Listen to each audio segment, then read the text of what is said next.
My name is Jay Sugarman, and I want to welcome you to Innovation Showcase. The main purpose of this ongoing series is to inform viewers about exciting innovations and creative individuals across the fields of business, science, technology, education, and the arts. Today, via Zoom, we're fortunate to have as our guest Sharon Schindler. Sharon is a highly accomplished Newton-based photographer, and she's here today to share with us both her recent exhibit at the Newton Free Library and some of her other outstanding craftsmanship and artistry. During the program, we're learning why and how the exhibit entitled Back in Time came about. We'll go on a behind-the-scenes tour of the display and in the process come to better understand and appreciate how Sharon goes about creating her captivating photographs. Let's start by meeting Sharon. Welcome. So delighted you're able to be here. Oh, thanks so much for having me. I am delighted to share my work with everyone. Being a frequent visitor to the Newton Free Library, I had the opportunity to enjoy your exhibit several times, eager to hear more and have you inform viewers about it and your work. But before we jump right to that, I think it would be of interest if you briefly share maybe a little bit more about your background, your artistic, professional interest, please. Sure. I've always been a creative person, just growing up and taking lots of art classes and in high school doing murals on walls and wanted to continue it in college. I kind of combined the two. I had business degree, but also a photography Mm. combination. Mm. So I really needed some type of creative outlet, and coming to Boston, I went to Boston University. So I got to explore the city and I love being outdoors. So we had a lot of assignments, go here, there, and capture this, so I really enjoyed it. It made me learn a lot about Boston, and I stayed here, and now I have a studio, in the South End. So as I said, has always been a creative person, and then somehow really connected with photography. And I think I just love just going out and exploring. I've always been an outdoors person. Mhm.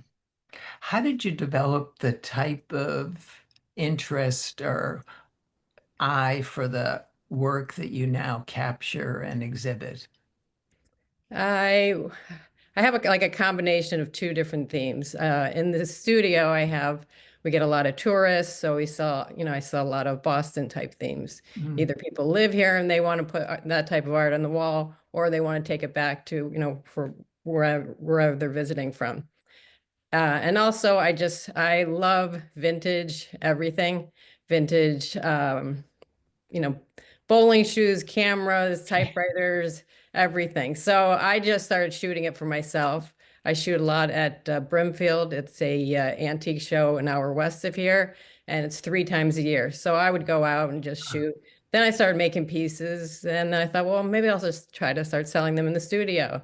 And that took off. And that's actually, I think, more popular than all my Boston images, because these are things that really resonate with people. People come in and they look on the bowling shoes, or my grandmother had that typewriter, everybody, or Mahjong, that's become very popular. So, I have those, so it's just, I love it. And I've just developed a certain style, for capturing tight shots.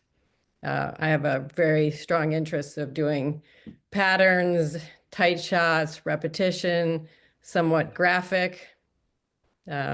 So it's just a specific thing that I just started doing myself, and it seems to resonate with people. Oh, most definitely, most definitely. I mean, they were so eye-catching walking up and down the hallway at the library. Speaking of your style and technique, can you share how you go about, and we'll shortly see some of them, how you display them, display your work? Well, I started trying different ways of printing them. I originally started on, paper and canvas, and I started learning more about printing on birchwood, and Mm. so I particularly love it because it brings on a different element. You can see the grain of the birch wood becomes a Yeah. part of the piece. It gives it a more of like a muted look. A lot of people come in the studio and they say, "Are those paintings?" I'm not quite sure. Yeah. They're very painterly looking.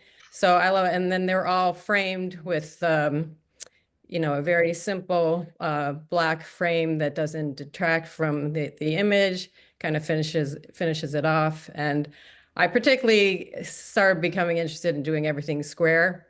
I have I also sell in the studio some trivets and coasters and one person came in one time and said to me, "So how long have you been doing square?" And I'm like, "Oh my God, I do I do like a lot of things in square. I happen to find it eye-catching, and it's also nice because you can put them on the wall. A lot of people like gallery Hmm. walls. So you can easily put square with, a lot of other pieces. So, that seems to be very popular. How did the exhibit at the library come about? You can submit, your exhibit of what you want to show. And once they accepted me, I decided, the amount of space there was, and I wanted to go with a theme back in time because I wanted to keep it concise and show people this type of, I mean, this is a small sampling of my collection. In the studio, I have a lot more work and it keeps growing because I keep shooting more. Hmm. So, I decided that hallway, larger pieces, smaller pieces that wrapped around the corner. I think it worked well, and a lot of people. You can also make comments on the in a booklet. So, Hmm. like people were saying, they're very clever, nostalgic, very careful eye to detail. Somebody commented that they like that I capture the art of mechanical things. And I do love, I just love mechanical things. And then somebody commented, "Oh, this is my kind of stuff." So it was really nice to get all this feedback from the public. We're fortunate to have a few more images from the exhibit. As we go ahead, can you highlight maybe a couple of them that we're enjoying and just say where they were taken and what sort of appealed to you in wanting it to be captured and then eventually displayed like this? And we'll Right. go here. How about the Okay. selection of seats there? That's at Fenway Park, vintage Fenway. That's really one of my more abstract type of pieces. I won an award one time, and they commented and they said it was like pop art. And Hmm. I do love repetition and shadows and and tight shots. Um, And then the piece that the woman is looking at, that is actually a Hebrew typewriter from Huh. 1938. And like I say in the studio, I wish I could just go back in time and know who was using that, in 1938. But that's one of my newer pieces. Um, I'm trying to think the Mahjong pieces on I the see. Yeah, yellow. on the top, I'm just becoming a little familiar with Mahjong, so I gravitated toward that one. As you said, incredibly popular these days. Yeah, and also like the tennis rackets, people who play tennis. I was fortunate to come across such a great collection. I mean, it's rare that I see so many, organized. And I don't like people ask me, do I go out and do I buy these items? And I said, no, I go out and shoot them at vintage markets. And they said, well, do you arrange everything? And I said, no, I see it Ah, that way. And then I have to decide, the angle, if the lighting is good enough and what am I gonna focus on and, the angles and things like that. But it's everything that I shoot is in natural light. So it's really, optimal lighting. wonderful, wonderful. There's a wonderful typewriter there. I think that might have been the first one that grabbed my eye when I enjoyed your exhibit at the library. Well, it's an unusual curved keyboard, which I guess it didn't really take off, but it was, it was great. And actually, when I have stories about every single piece. When I look at that piece, and I remember when I was shooting it, I was trying to crop it and make sure it's like centered because, like I explained to, the people that come in to the studio, when I started learning how to shoot photos, there was no after work, that you could do on the computer. You couldn't do any editing. You had to do everything, right then and there. So I spent a lot of time with that imperial shot trying to get it, perfectly centered. Then I made the piece and then I looked up and I saw that there was this great reflection on the top of the keys. So sometimes, special things like that happen that I don't even know that, are going on. Um, the piece No, and underneath is the bowling shoes, and there were many more rows of bowling shoes, but I honed in on that section because I thought it was pretty cool that one of the pairs was facing out, so you can really tell exactly those are bowling shoes, and people really connect with that because a lot of people grew up, in most going to definitely. Oh, bowling alleys most a lot. it definitely brought back memories for me for sure. You mentioned some of the feedback you got from the exhibit. Has that feedback or just the experience of putting up this exhibit altered or giving you different insight into your work? Well, I take a lot of feedback from people or suggestions of what they're looking for. Sometimes they'll suggest somebody, something like somebody was saying, um, keyboards or whatever. And so then all of a sudden I start, tuning into keyboard, so when I would walk around, if you just put the spark in my mind, then I start looking for them. Yeah. So, people have come to me, with those suggestions, and it's nice to see people get so excited about the pieces. No, and just again, the way you display them, the format, the materials you use, really so appealing. Thank you. And the great thing is, since they're printed on birchwood, there aren't any two pieces alike. Like I had Mm. somebody tell me isn't that like fingerprints? And I said, oh yeah, it is like fingerprints. That's great. There are no two pieces alike. So, people, like that part of it. Before we move on, we have these two wonderful items here. Would you share a little bit about each of them, please? Sure. The piece in the foreground with the antique doorknobs. The Yeah. doorknobs themselves are like pieces of artwork. They were in a crate, and I was like walking along, looking down, and again, it was like awesome lighting. It depends. I mean, I could go early in the morning, and then I could come back, and then the lighting was Mm, really off. And I tried to there's that separation. I try to offset, not put it right in the center, different elements of photography that I tried to work with. But, those pieces are just so unique. They don't make anything like that anymore. And for sure. little pieces of artwork. And then the piece in the background are actually molds for plasticware. They're wooden molds and they're all lined up. And that's how they used to make, little forks and spoons and Mm, plasticware. So it's a wooden subject and it's also printed on wood. So it's it's very unusual. People oh, really have definitely. to, look at it and do a double take. What is that? Oh, very unique, which can be said for all of your pieces for sure. Thank What you. do you hope visitors either took from this exhibit or future exhibits when they encounter your work? I I think it's great that people connect with that, the pieces and they resonate with people. It reminds them of their family growing up.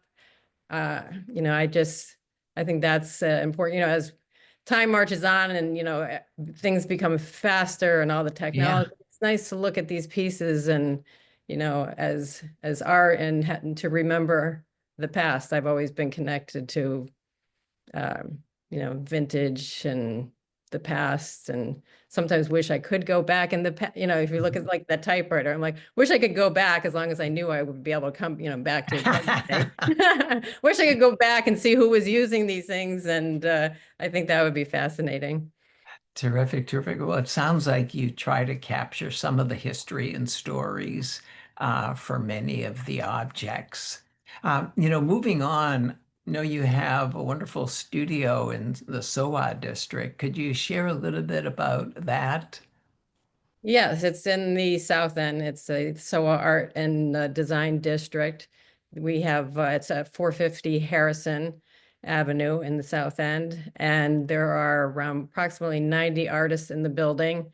I've been there almost 10 years. Mm. Went from a shared space with two artists, and now I have my own space, which is great. It's like having your own apartment. You can do anything that you want in it.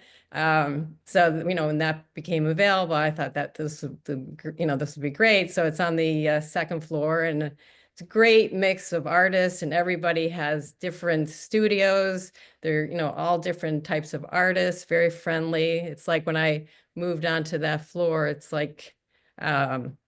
like being in a little neighborhood. Like everybody has their Mm. little shop, or and we all share ideas with each other. We help each other out. So it's a great community. Oh, it's such a fabulous area.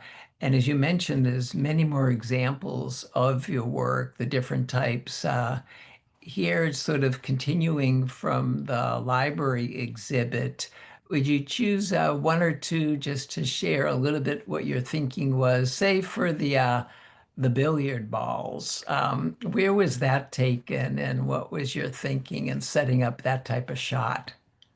Well, that was actually taken at Brimfield, and it was one of my newer shots from the last year or two. I was walking along, and I don't know what made me think of this. Somebody once told me some of your best shots are behind you, because usually you're looking forward, you're looking, this way, and so it just all of a sudden hit me, and I turned around and I saw this cool rack of all these, and I was just like, whoa, and so, I go up and the lighting is spot on, and it's a Oh, lot of balls. I'm trying to figure out what exactly I'm going to capture, but I'm like, what made me all of a sudden at that time when I was walking along say, turn around, and because I would have missed it. I was looking forward. So that was a special piece, and I that was a piece last year that was at the Mass College of Art. They have a spring auction. ah, So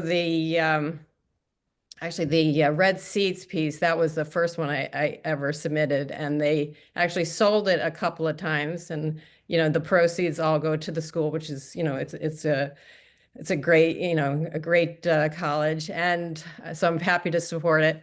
And one day, somebody was looking at my Red Seats piece, and she said to me, "Oh, that looks so familiar. I feel like I saw it recently."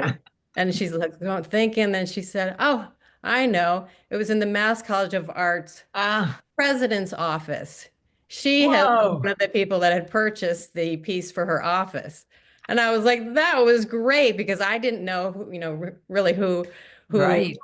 purchased them. So I was like, oh, that's so nice that it's in. So so last year, I went up to the college president, and I was talking to her about Ah, the piece and thanking her or whatever. And she said, "Oh, it's so great." She goes, "I knew exactly that the billiard ball, the piece was yours this year, because the style." So it's really nice to hear. That's just a great compliment that she bought one of my most pieces. definitely, most definitely. And the billiard balls and your background information sort of speaks to the spontaneity that you take to your work. That even though you might be going to a show or something in hopes of a photograph, you never really know. You haven't really planned it out beforehand. And it's just your eye at the time that signals that something's of interest to try to capture. That's fascinating. Well, it's like when I go, I feel like, I've got my camera, I jump out of the car, and I feel like I'm a kid in a candy shop. Like I just have Yeah, no idea what I'm going to come across. And the piece in the middle is an interesting story. It's that yeah. Dayton scale. I was shooting in the North End, doing a series on small, small businesses. So I went into Polcari's, which is, they sell coffee, just all Mhm. coffee. It's been around forever. So I went in and I spoke to the owner and I said, "Is it okay if I take photos?" And he said, "Sure." So I was like taking pictures and then I was taking photos of the scale. I said, "Do you want me to put coffee on the scale?" And I said, "Sure, that would be great." Because I'm like, "Oh, make the whole piece." So I took the piece and, I took the photo and made the piece. And one day this gentleman comes into the studio and he says, "Oh, I know where you took that." He said, "I sell them that coffee." And I said, "Oh, that's so interesting." He said, "I'm going to buy the piece and give it to the owner." So he Oh, gave that's it, so, fast forward, he gave it to the owner, and I was in the North End, 6 months later, whatever. I thought maybe I'll stop in and maybe it's in the store somewhere. yeah. And I stopped in and I was like looking around and I saw the owner behind the counter and he was like writing a check to somebody on, the other side of the counter. And another person, I almost left, and all of a sudden I turned my head and I realized he was paying the man who sells him the Uh, coffee, who bought the piece. So I said, "Oh, oh, hi," gee. and we started Wha- talking. I said, uh, "Oh," and he said, "This is Sharon. She, took that photo, the piece that," and I said, "Do you like it?" And he said, "Yeah, it's okay." And he goes, "I love it. It looks great with all my scales." So that is it's just like a story that fabulous. kept going and going and going. That's So, terrific. That's terrific. yeah. Let's enjoy a few other things. Oh, there's some other classic Fenway Park shots. Oh, just amazing. The Green Monster, perfect.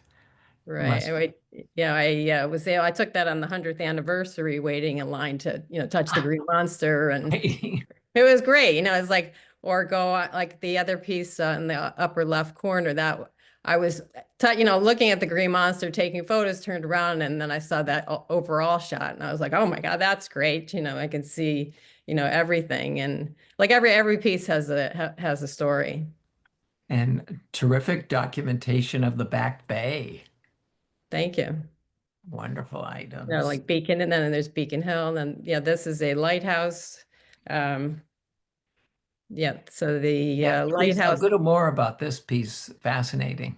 So that is a lighthouse in Edgartown and Mm. Martha's Vineyard, and you can see a lot of the grain showing through there. Like it wouldn't have been the same if it was a picture, Yeah, blue sky, because there would be a lot of right. blue, but kind of like the whole.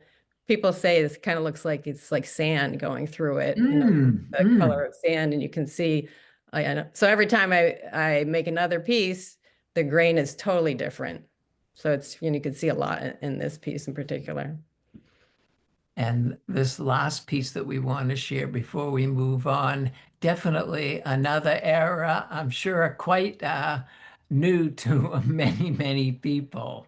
Yeah, this is a very, very worn jukebox, and it's kind of comical that, after a while they're like, "Oh, we just can't type these anymore. We're just going to hand write the names of them." But Uh, it's very eye-catching. I mean, that piece in the studio is 32 by 32, so it's mm, and you can see, how it's really worn, and yeah, but it's definitely cool. a lot of nostalgia there.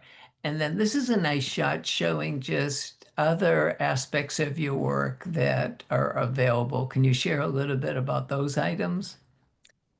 Sure. I also have greeting cards that are, 5 by 7, that a lot of people either send or they put them in standard frames and put them on the wall. So it's like I try to have something for everyone. Not everybody has space for big pieces, or Mm, they're not, not at that point of collecting, but they really like the work, so they can buy something from, you know, the cards like that and frame those up into, 32 by 32, larger pieces.